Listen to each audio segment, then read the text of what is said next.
말씀이 시작이 됩니다. 그게 뭐냐면 예수님이 그 두 사람이 거기 있었어요. 그게 누구냐? 세베대의 아들 야고보하고 요한을 불러다 놓고 이제 야단을 치는 장면이 나옵니다. 왜 야단을 칠까? 라는 것을 보려면 그 앞에 어떤 일이 어떤 대화가 있었는지를 좀 알고 넘어가야 돼요.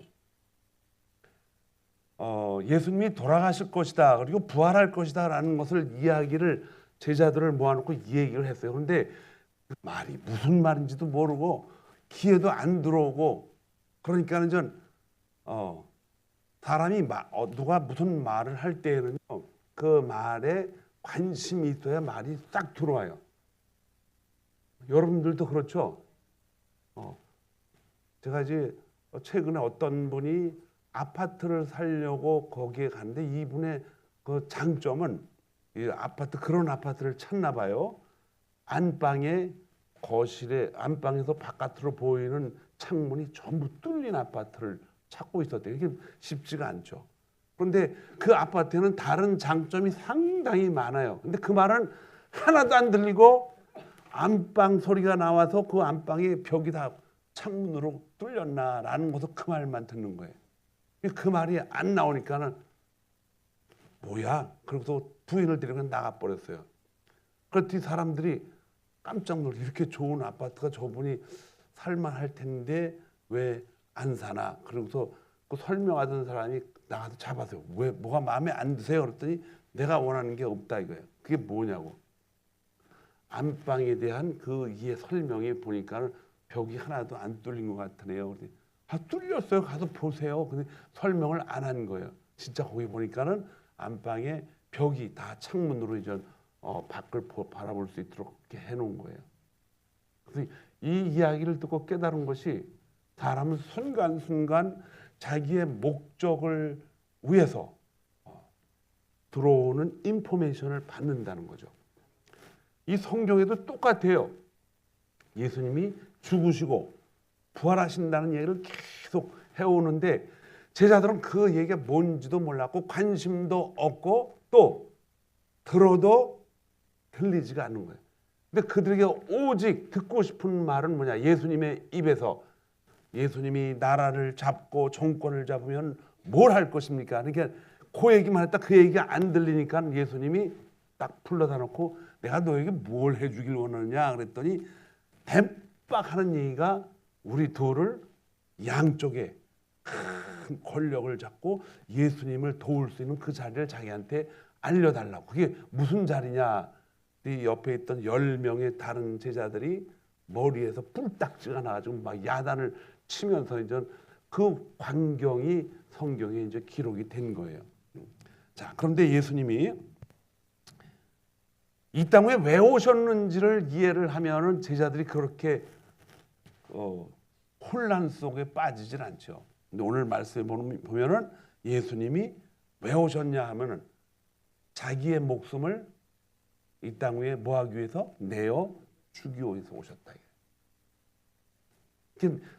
간단하게 말하면 죽기 위해서 오신 거예요. 물론 사람은 다 죽습니다. 그런데 그 죽는다 할지라도 그 죽는 걸 누가 생각합니까? 내일 죽는 것인지 모레 죽는 건지 상관없어요.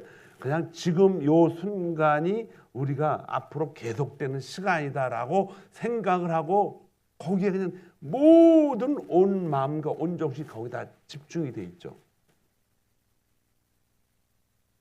그러니까 3분 후에, 3초 후에, 아니면 30분 후에, 3시간 후에, 3일 후에 죽는다라는 것은 몰라요. 그러나 관심이 전혀 없습니다. 그럼 우리의 관심은 뭐냐? 지금 내가 이 자리에서 일을 하고 있는데 그 일이 잘 되게끔 진행시키는 그 일에만 초점이 맺혀 있는 거예요.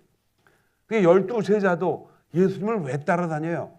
이것을 계속 유지하면서 앞장서서 일을 하면서 결국 끝 마무리에 예수님이 의리가 있으신 분이니까 일을 가장 많이 하고 뭐든지 예수님 필요하면 거기서 제일 빨리 동작을 하는 사람이 누구예요? 눈치가 빠른 사람들이에요. 그러니까 온 눈치를 거기다 그분의 표정과 행동과 또 머리를 어느 쪽으로 돌리는가에 알려서 그냥 길 열어주고 그냥 물 떠다 주고 빨래도 해서 드렸겠죠. 다 해서. 그러다 보니까 내가 너에게 뭘 해주길 원하느냐 그랬더니 우리는 앞서 말한 것처럼 권력을 잡고 예수님을 도와드리기를 원합니다. 그래서 자기들에게 예수님이 뭘 하라면 목숨까지 다 바치겠다는 거예요. 그러니까 이건 자기의 목숨을 다해서 예수님을 섬긴다라는 말은 최고의 고백입니다. 그런데 인간의 고백이 그대로 이어집니까? 예수님은 지금 죽으러 오셨는데 같이 죽어야지. 다 도망가잖아요. 안 되는 거예요. 많은 사람을 위하여 예비된 십자가는 그냥 우연히 하나님이 사건이 생겨서 죽는 죽음이 결코 아닙니다. 이것은 예수님이 인간이 죄를 짓는 그 순간부터 이미 결정을 해놓은 순간, 그것이 6,000년 동안 지속되고 4,000년 동안 계획을 꾸며가지고 그렇게 만들어 놓은 것입니다. 예수님은 젊은 나이에요. 33살. 그 꿈이 완전히 무너지는 것도 아니고 그 33살 그 시대에 예수님이 죽기로 결정을 하고 이 땅에 오신 것입니다. 십자가는 처음부터 주님이 계획된 구원의 사건이라는 것을 우리는 믿습니다. 십자가는 우리가 가지고 있는 죄를 치르기 위한 사건이에요. 그래서 동시에 하나님이 이 죄인을 어떻게 살리실까라는 것을 사명을 가지고 이 땅에 오셨습니다. 창세기 읽어보면 예수님의 이름이 안 나와요. 그러나 천지를 창조하신 하나님이 거기에 나오죠. 그리고 그 하나님의 계획을 막 왔다 갔다 하시면서 그냥 놀라운 하나님의 권능으로 일을 만드신 분이 계셔요. 그분이 누구예요? 바로 하나님의 신, 성령이 두 글자가 정확하게 표현이 되고 있습니다. 그 예수님은 누구신가? 아무리 찾아도 없습니다. 그런데 요한복음은 자신이 죽기 전에 그 성령님이 움직이신 그 말씀이 바로 누구였다? 예수 그리스도였다는 걸 깨닫고 말씀이 육신이 되셔서 오셨다라는 것입니다. 그래서 창세기 1장부터 나온 모든 말씀은 예수님으로 가득 찬 거예요. 참 신기하죠. 우리가 성경을 읽을 때 우리는 바로 예수님에 대해서 읽고 있는 것입니다.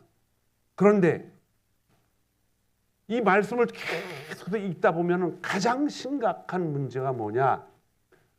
죄라는 거죠. 이 죄는 죄의 삭은 뭐라 그러세요? 사망, 반드시 죽는다 그랬는데 이 반드시 죽는다는 이론이 로마서 6장 28절에 23절에 나와요. 죄의 삭은 사망이다.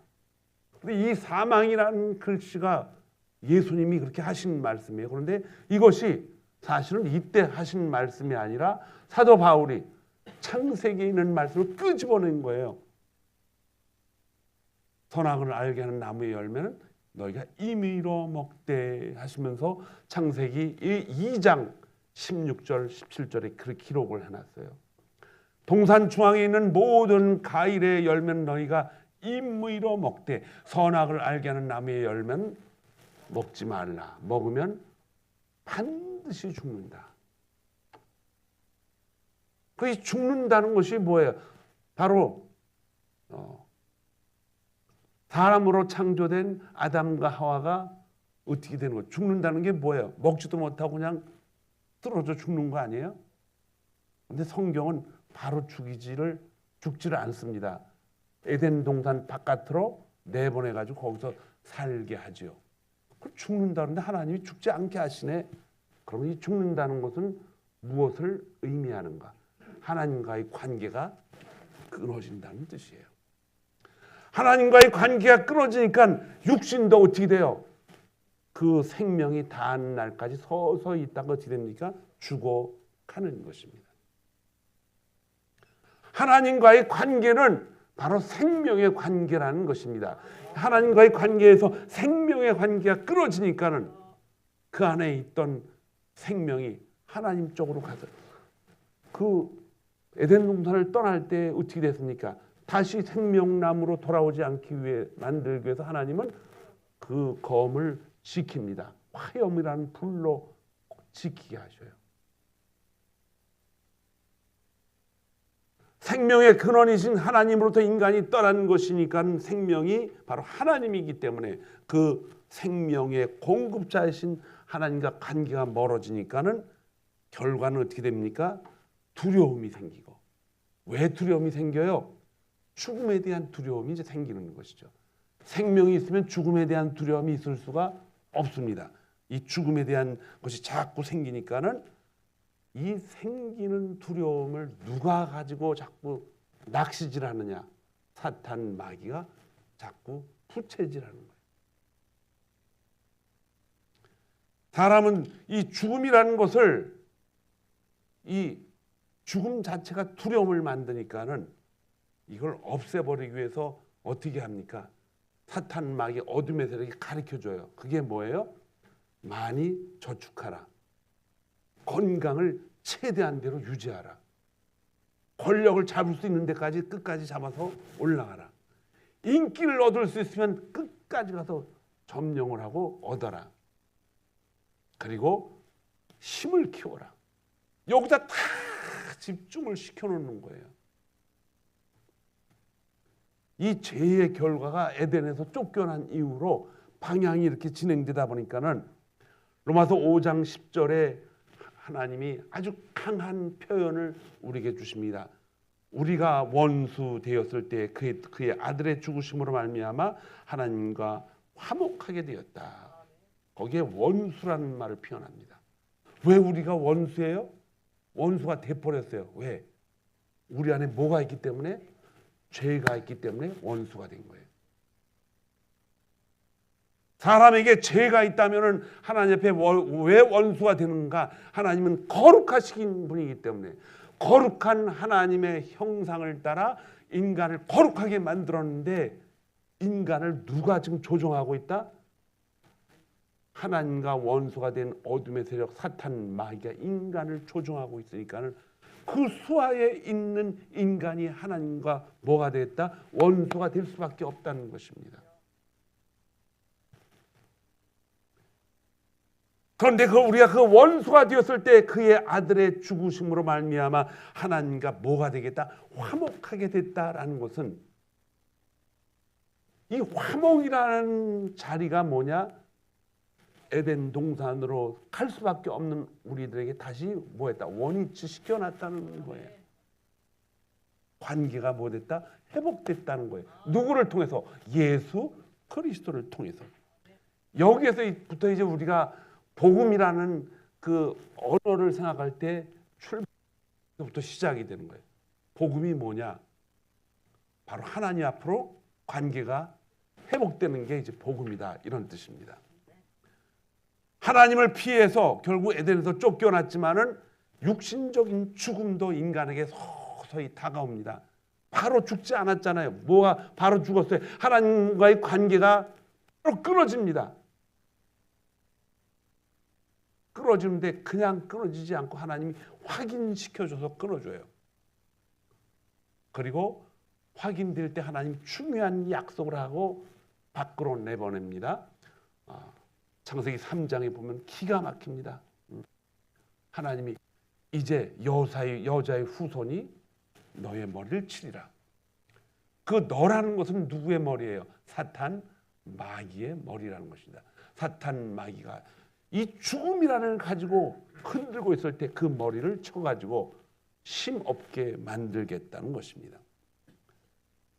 복음이라는 것은 우리가 부족해서 예수님이 우리를 도와주기 위해서 온 것이 아니에요. 여러분과 제가 조금 약해가지고 우리에게 힘을 보충해서 우리가 의지를 가지고 힘을 내가지고 하나님을 따라오게 만든 것이 아니라는 것입니다. 근본적으로 원천적으로 우리가 죄중에 죄악 가운데 있었던 우리를 생명으로 옮겨 놓으신 것이 복음의 시작입니다. 아멘. 여기에서 우리는 이 복음으로 옮겨지고 우리가 생명을 갖게 된 그 사건이 바로 무엇이냐? 십자가에 예수님의 화목제물로 드려진 사건이에요. 그래서 이 화목제물로 우리를 하나님이 우리를 옮겨 놓으신 예수 그리스도를 믿게 만드는 작업 가운데 이스라엘 백성들을 바로 이것을 시작하게 만들기 위해서 사막에서 제일 먼저 하게 한 일이 뭡니까? 하나님을 섬기는 일에 성막을 짓게 하는 거예요. 성막을 짓게 하는 일에 예수님이 죽게 돼 있다는 것입니다. 그래서 이 성막의 내용을 보면요, 모든 재료부터 시작을 해서 그 안에 그 재료를 가지고 사용할 수 있는 모든 형식적인 것이 다 누구를 말하는 것이냐? 예수 그리스도를 말하는 거예요.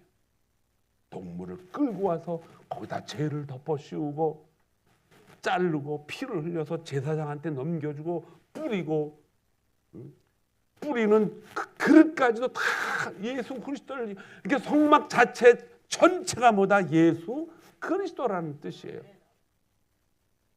어느 것 하나도 예수 그리스도를 발견하지 못할 자료들이 하나도 없어요. 왜냐? 성막이 누구냐? 예수 그리스도다. 이게. 왜 그렇게까지 해야 됐을까? 왜냐하면 하나님은 우리를 하나님의 자녀로 삼으셨는데 그 자녀를 다시 하나님의 생명의 자리로 옮기기 위해서는 죄를 그냥 놔둘 수가 없고 죄를 가지고서는 하나님의 자녀로 될 수가 없기 때문이에요. 이 죄가 그래서 무서운 거죠.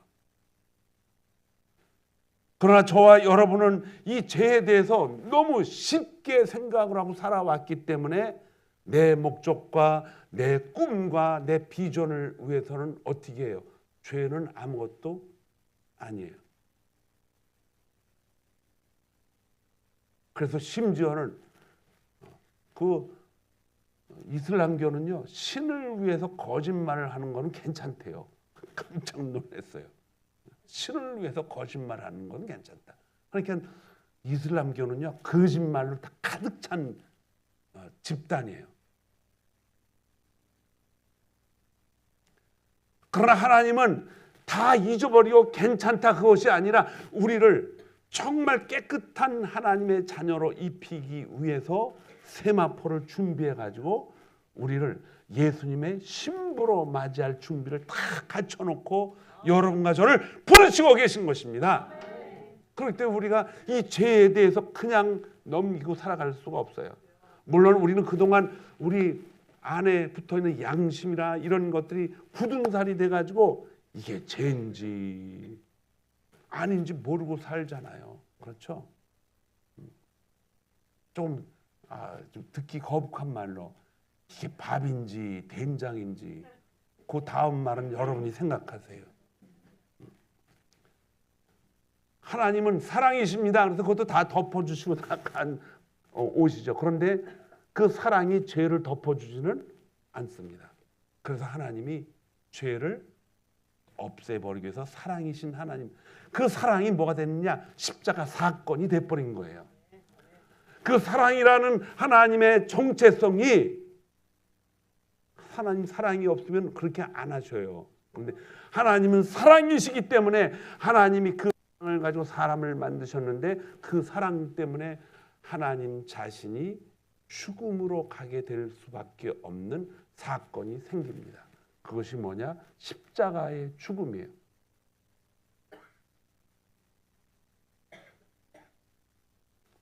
만약에 재판관이 말이에요, 사랑이 많은 재판장에 올라가서 나는 사랑이 많기 때문에 네가 살인하고 죄 짓고 그런 거를 다 이 자리에서 내가 용서해 주겠다 그러면은 그 재판관을 법적으로 임명한 그 법이 뭐라고 얘기합니까? 재판관을 의롭지 못한 재판관이다라고 찍어버립니다. 의롭지 못한 재판관, 자격이 없다. 불의한 재판관이라고 성경이 말하죠. 불의한 재판관. 그런데 그 불의한 재판관이라도 그 옆에 있는 가난한 여인이 와서 계속 두들기면 나가서 어떻게 합니까? 죄를 용서해 주는 것이 아니라 나가서 뭘 줘요? 음식을 준다는 거예요. 왜? 그를 너무나 잘 알기 때문에. 하나님께서는 죄인을 심판해 가지고 없애버려서 죄를 없애버리려고 하는 것이 아니라 그 죄를 자신이 어떻게 직접 담당을 하신다는 것입니다. 아들이 당하셨다 하는 것은 자신이 당하셨던 것보다 더 비참한 거예요. 차라리 본인 자신이 당하는 것이 더 낫다고 우리가 이해를 하잖아요. 그래서 하나님이 아들 예수 그리스도가 십자가에서 매달려 돌아가실 때 예수님이 우시면서 뭐라 그러셨어요? 하나님 아버지, 이 잔을 옮길만 하면은 옮겨 주옵소서. 땀방울이 핏방울 되도록 기도를 합니다. 옮길만 하면. 사람들은 이것을 예수님이 너무 고단해서 힘들어서 고통스러워서 하신 말씀 아닌가? 그럼 피하셔야죠. 그러나 예수님은 피하지 않습니다. 옮길만 하거든. 왜 이 말씀을 하십니까? 오직 아들 되신 예수님만 아버지 되신 하나님 아버지의 모습을 보고 있기 때문입니다. 아무도 못 봐요. 아들만 보고 있습니다. 아들이 십자가에서 자신이 만든 사람들을 통해서 십자가에서 세상에서 가장 비참한 대우를 받으면서 십자가에서 죽는 모습. 주님은 십자가에서 아버지여 왜 내 영혼을 버리셨나이까?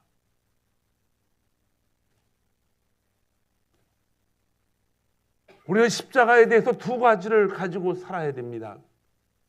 죄에 대해서 하나님은 어떻게 반응하시는가? 하나님이 반드시 죽으리라 한 그것이 죄의 삭은 사망으로 아주 구체적으로 우리에게 표현하고 있습니다.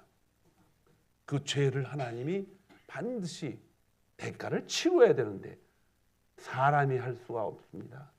사랑하는 사람들이 할 수가 없어요.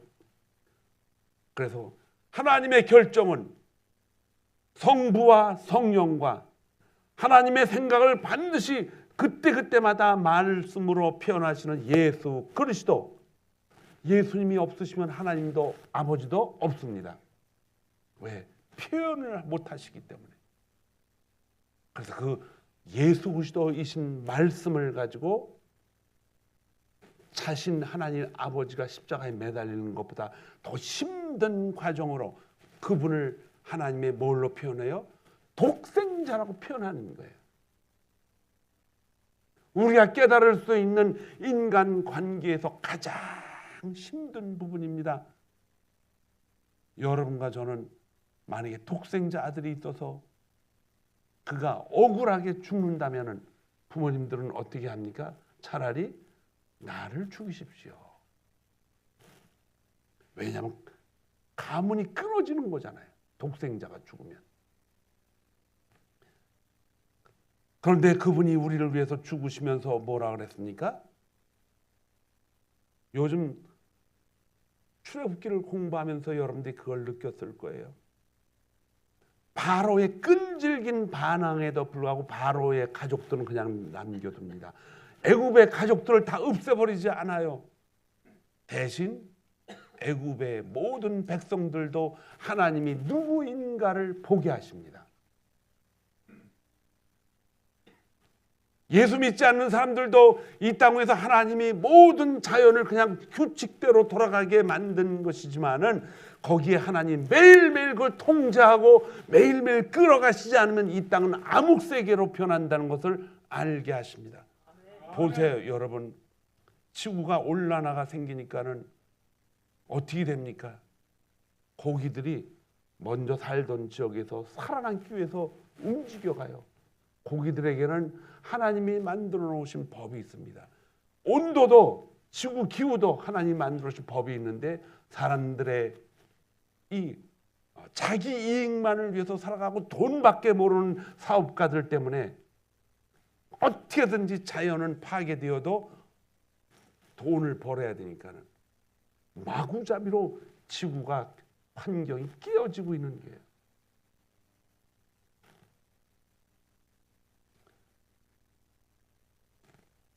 성경에서 대성물이라고 말씀하신 것은 마가복음 10장 45절 오늘 우리가 읽은 말씀 중에 자기 목숨을 많은 사람의 대성물로 추려함이라. 대성물이란 대가를 치른다는 뜻이에요. 그리고 그 사람을 자유롭게 만든다는 거예요. 뭐로부터 자유롭게 만드냐? 죄의 대가인 사망으로부터 자유롭게 사망으로부터 자유롭게 만든다면 그 사람은 뭐예요? 영원히 살아갈 수 있는 영원한 생명을 갖는 것입니다. 영원한 생명을 저와 여러분이 갖게 만들기 위해서, 나를 위해서, 여러분 자신을 위해서 그분이 십자가에서 뭘로 돌아가셨다? 화목 제물로 돌아가셨다. 그래서 예수님이 말씀하신 거예요. 내가 죽는다. 그리고 다시 살아난다. 예수님을 3년 반 동안 따라다니면서도 이 말씀을 이해를 못하는 그 제자들은 들리질 않아요. 그리고 결국은 그가 찔림은 우리의 허물 때문이고 그의 사가 상함은 우리의 죄악 때문이라는 이사야 50. 언제 들립니까? 예수님이 죽으시고 부활하신 다음에 성령이 그들 안에 들어오셔서 깨닫게 하시는 거예요. 기가 막힌 스토리입니다, 여러분. 결국 성령이 우리 안에 들어오시지 않으면 저와 여러분도 하나님을 믿을 수가 없습니다. 절대로 믿지 못해요. 왜? 보고 따라다니고 함께 먹고 함께 자고 함께 뒹굴던 12명의 제자들도 뒤에서 예수님이 죽으시니까 다 도망가 버렸어요. 여러분과 제가 그들보다 낫다고요? 천만에요.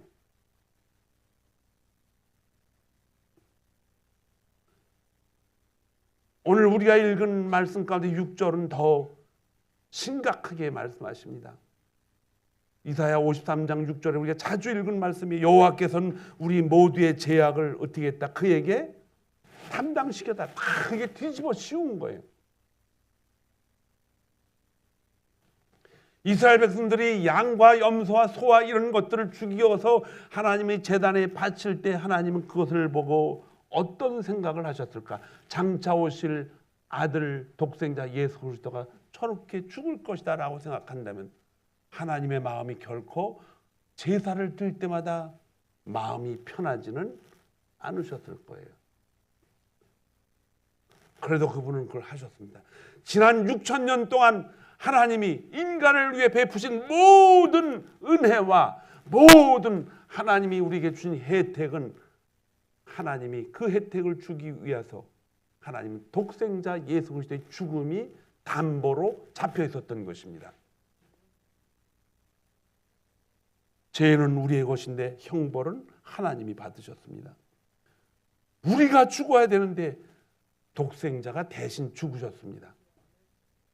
우리가 하나님과 단절되어서 우리는 끝이 날 뻔했는데 왜 예수님이 십자가에서 아버지 하나님 왜 내 영혼을 버리셨습니까? 라고 질문을 할 수밖에 없는 하나님 아버지의 슬픔과 성령 하나님의 슬픔과 예수 그리스도의 슬픔이 한때 어우러진 사건이 바로 십자가 사건입니다.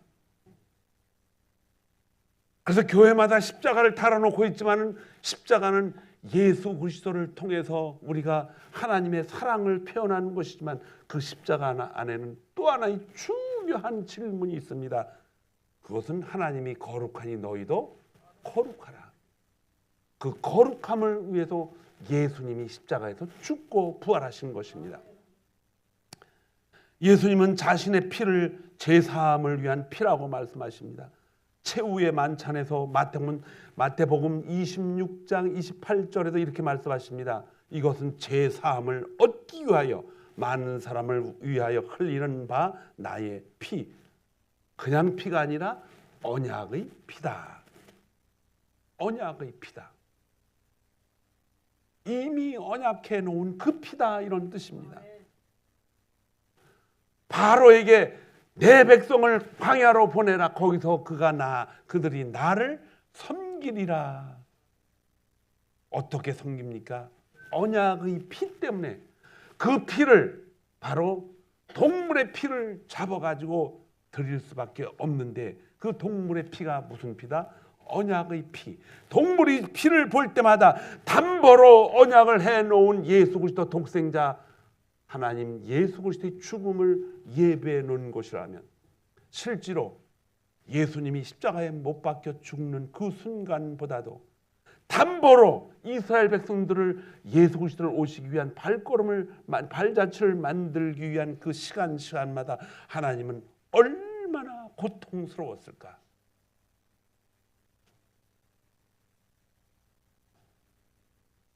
십자가에서 피가 흘려진 것은 단순한 비극적인 담보의 결과가 아니라 그분이 희생제물이 돼서 죽고 피를 흘렸던 모든 제사가 가리킨 결과라면, 예수님은 동물의 제사가 결코 아니라 죄 없는 하나님의 아들이라는 것입니다.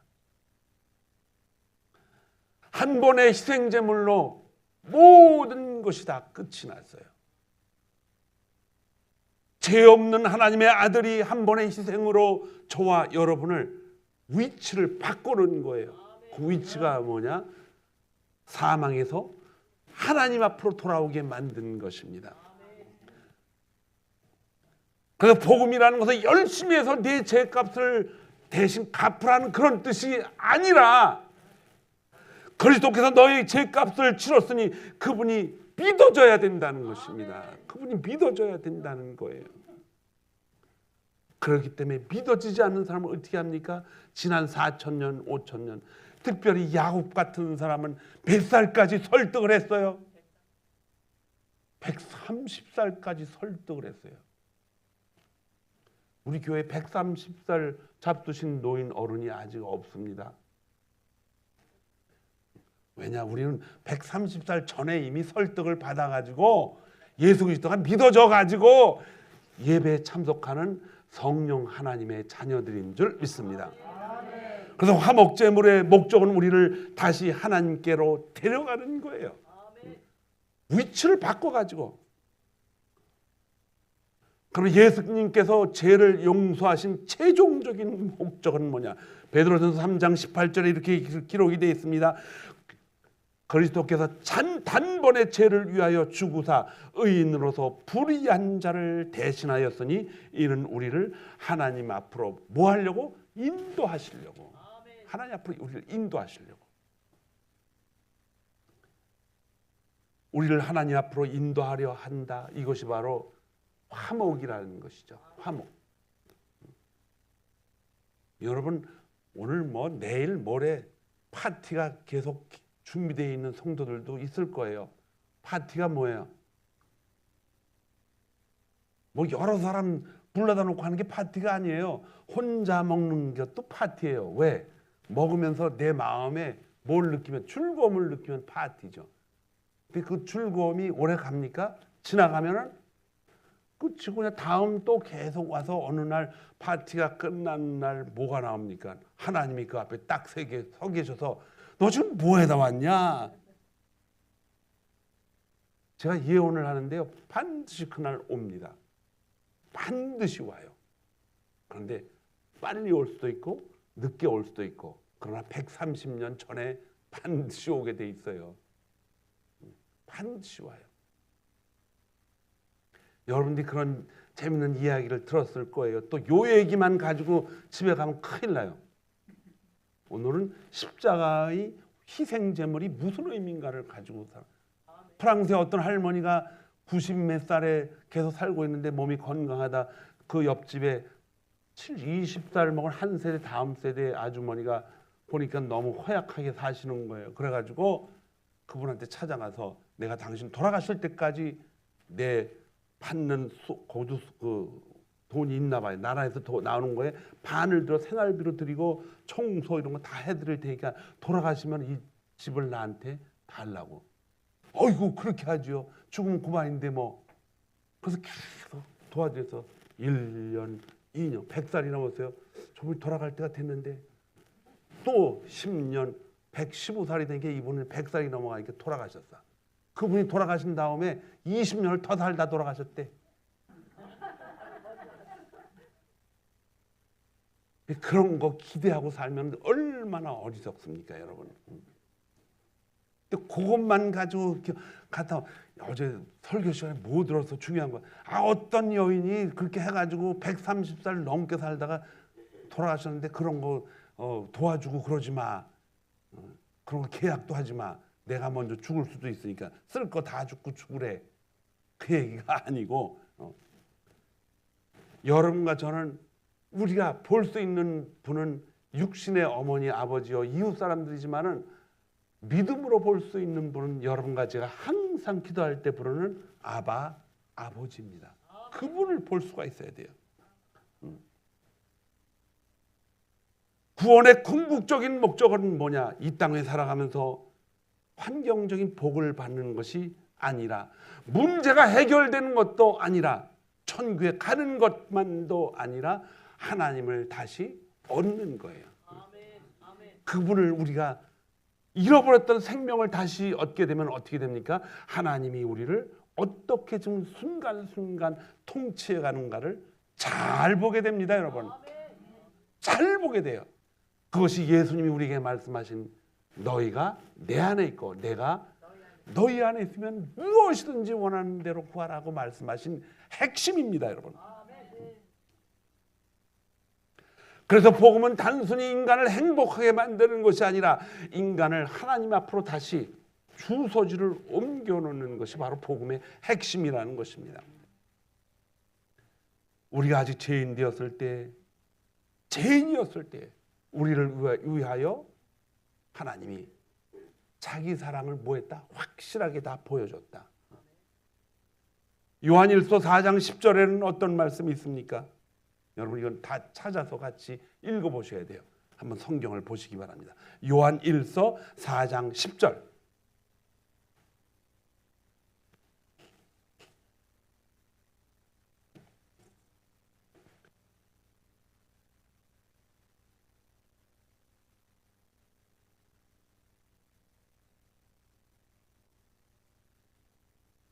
같이 읽습니다. 시작.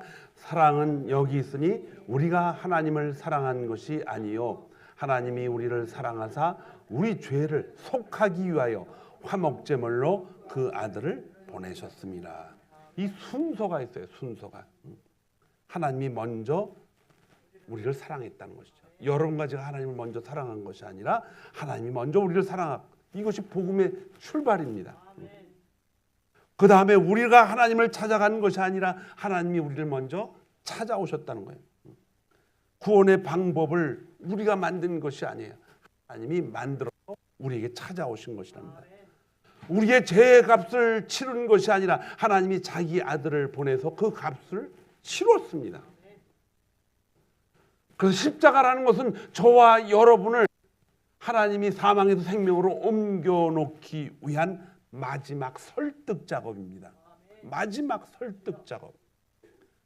성령이 우리 안에 들어오셔서 우리를 계속 설득하시고 그러죠. 그런데 이미 구원받은 하나님의 성도들은 성령의 설득을 당연히 믿게 돼 있다는 것입니다. 왜? 이미 다 하나님이 다 이뤄놓으셨기 때문에. 주님이 이 땅을 떠나면서 세 가지를 말씀하십니다. 성령이 오셔서 이거를 말씀하시리라. 심판과 죄와 의에 대해서. 심판은 이미 저들이 예수님을 믿지 않기 때문에 이미 받은 거다. 죄는 뭐라 그랬어요? 예수님 그분을 믿지 않는 것이 죄라는 거예요. 다른 많은 죄도 있지만 그분을 믿지 않기 때문에 생겨나는 모든 죄. 그래서 원죄와 자범죄로 분리시켜 놓는 이유가 바로 그것 때문에 그래요. 원죄를 가지고 있으면 자범죄는 끝도 없이 한도 없이 생겨져요. 그리고 의에 대해서 말씀하실 때 내가 이제 너희 곁을 떠난다. 이건 뭐예요? 예수님이 이미 다 끝이 나, 할 일이 다 끝났다는 거예요. 가셔서 다시 오신다는 것입니다.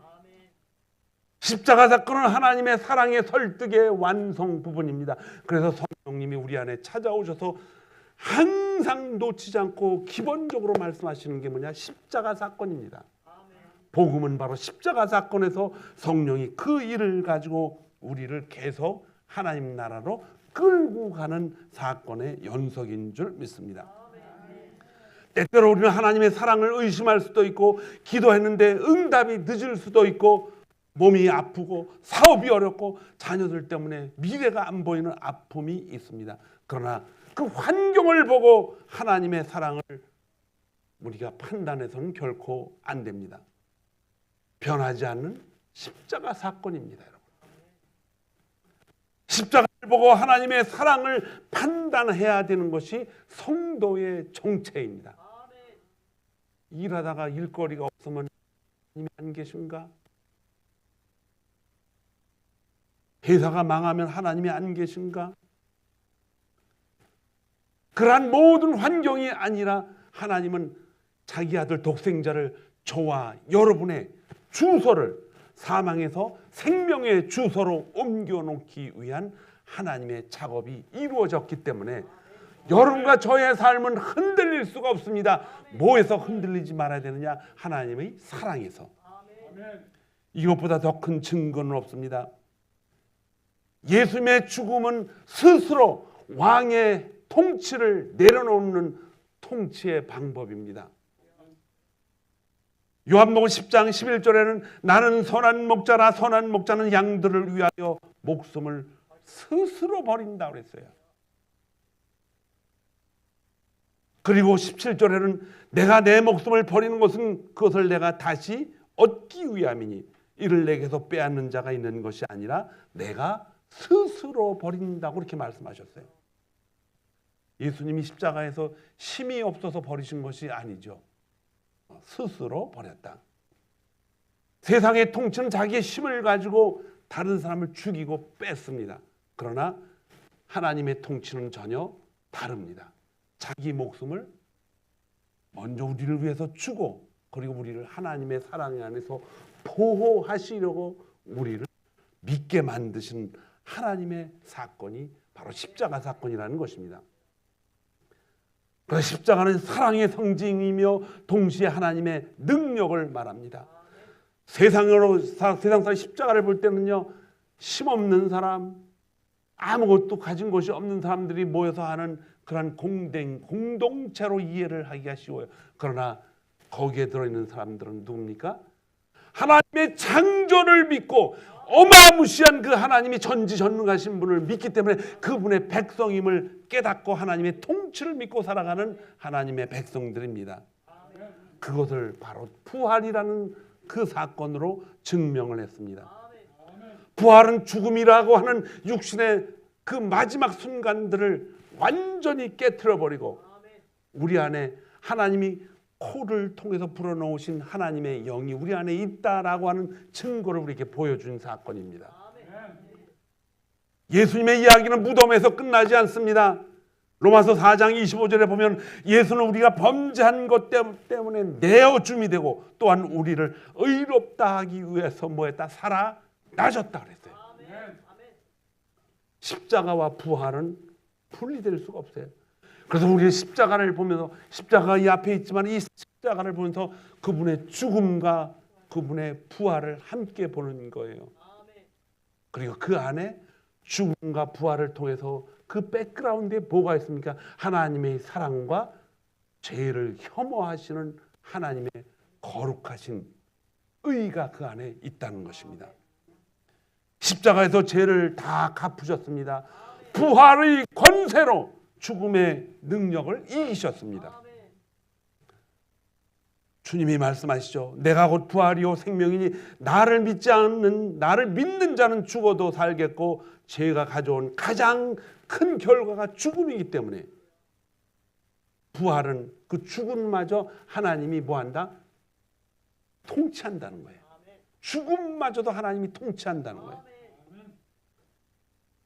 오늘 저와 여러분은 이 메시지를 통해서 십자가를 보면서 내가 십자가 목걸이를 또 가지고 있다면 그 목걸이를 통해서 우리는 뼈저리게 생각을 해야 됩니다.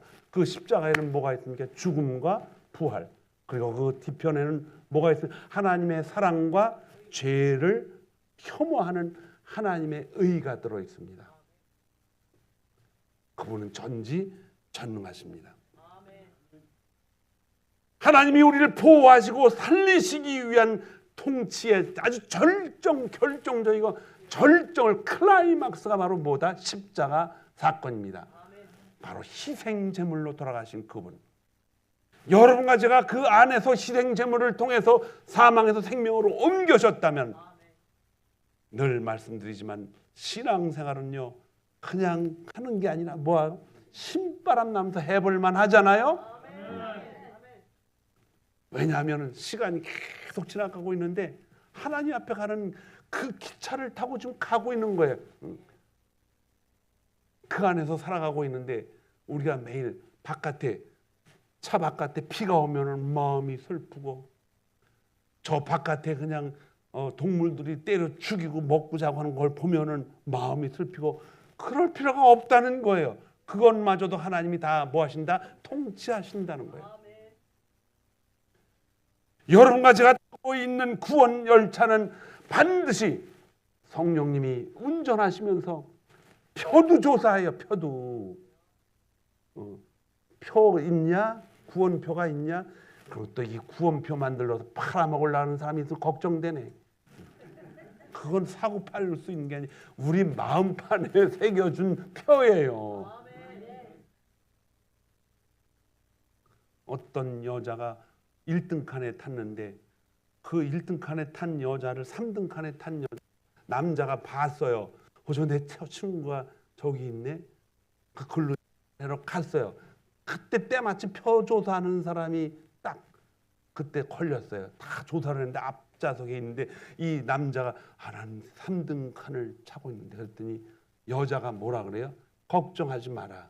그래서 표를 딱 보여달라고 그냥 여자한테 먼저 했더니 This is my friend. 그래서 자기 표를 딱 해서 웃음을 환박 웃으니까는 조사를 안 하고 그냥 가더래요.